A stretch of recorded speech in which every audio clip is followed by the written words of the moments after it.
Hi everyone, this is Hannah from Wonderful Woodlands, and today we're going to be learning an I-cord on single point needles. So an I-cord is just a little bit easier on double pointed needles, but if you're newer to knitting, you're probably not using double pointed needles yet. So we're just going to learn it on a single point needle today, and it's still pretty easy. So I've cast on 3 stitches here. You can work an I-cord across 3, 4, or 5 stitches, but with a really big chunky yarn like this, you really probably don't need more than 3 stitches. So the first thing we're going to do is just knit this first row. We're going to work all 3 stitches just as knit stitches. 1,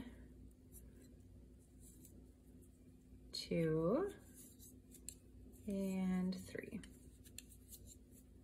And then from here, if we were to flip our needle over and keep going, we would either end up working a garter or a stockinette stitch, and we don't want to do that. We want to do an I-cord. So what we're going to do is we're going to slip these stitches back from the right hand needle to the left hand needle. So you're going to slide the left hand needle into the stitch and just slip it over with all 3 stitches so that they're back now on your left hand needle.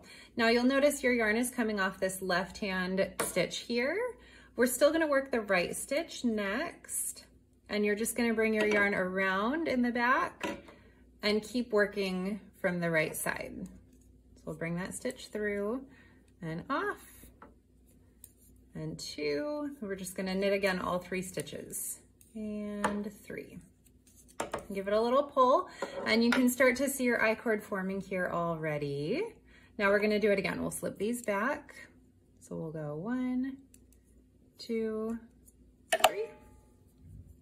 And again, we're just going to knit all 3 stitches. So your yarn comes over in the back. 1,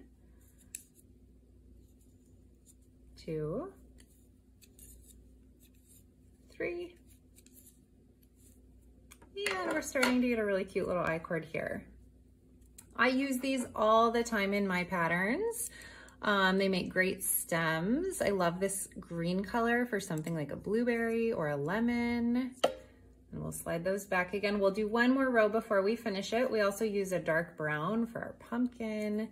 They make great little accessories for patterns.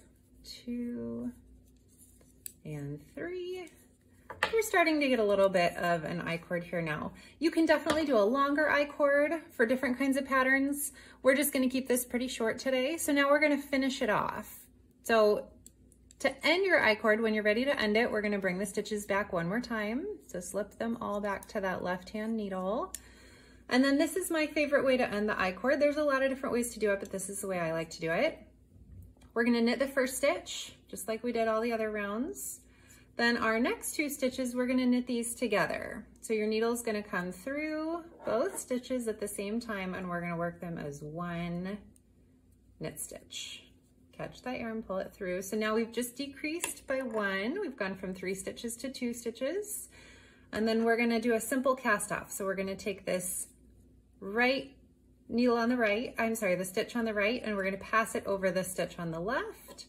So that's going to catch that stitch so it doesn't unravel for us.